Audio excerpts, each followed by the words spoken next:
What if everything you think you know about this team is only half the story? Because behind every great football nation, there are moments of glory, hidden struggles, and decisions that changed history forever. And today, we are going to explore a question that millions of football fans around the world have wondered. How did Uruguay, a country smaller than the state of Oklahoma, with a population of just 3.5 million people, become one of the most decorated and feared football nations on the planet?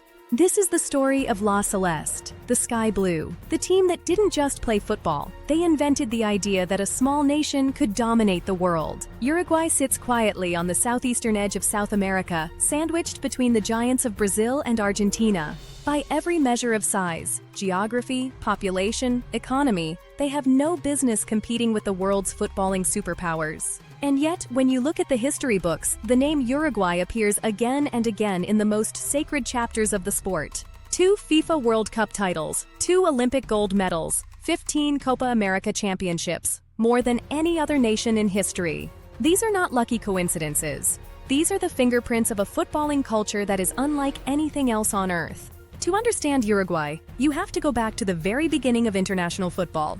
In 1924, when most of the world had never even seen South American football, Uruguay traveled to the Paris Olympics and shocked the entire continent of Europe. Their fluid, technical, and intelligent style of play was something European nations had never encountered. They won gold. Then, in 1928, they returned and won gold again. The world had noticed. FIFA decided that the first ever FIFA World Cup would be hosted by Uruguay in 1930, a recognition of the country's footballing dominance. And Uruguay delivered on home soil, defeating Argentina 4-2 in the final in front of a packed Estadio Centenario in Montevideo. It was not just a trophy, it was a declaration to the world.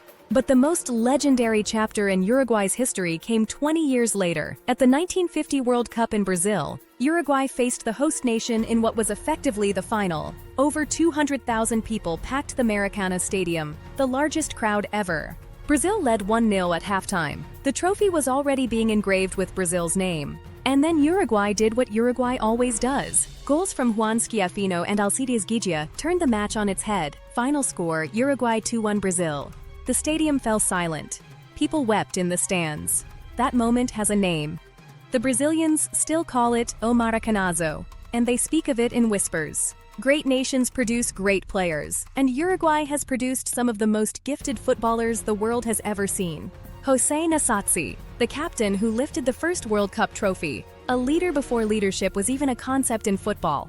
Juan Schiaffino, the elegant midfielder who controlled the tempo at the 1950 World Cup and was one of the finest of his generation. Enzo Francescoli, the graceful playmaker of the 80s and 90s, a man so admired that Zinedine Zidane named his son Enzo in his honor.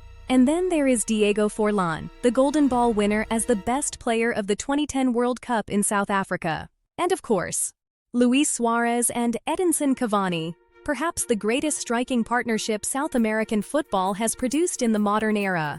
Today, Uruguay is navigating a fascinating transition. The era of Suarez and Cavani is drawing to a close. But what is emerging is genuinely exciting. Darwin Núñez at Liverpool has established himself as one of the most powerful strikers in world football. Federico Valverde at Real Madrid is regarded as one of the most complete midfielders in the sport. Rodrigo Bentancur brings technical authority. Under coach Marcelo Bielsa, Uruguay have rediscovered a sense of structure.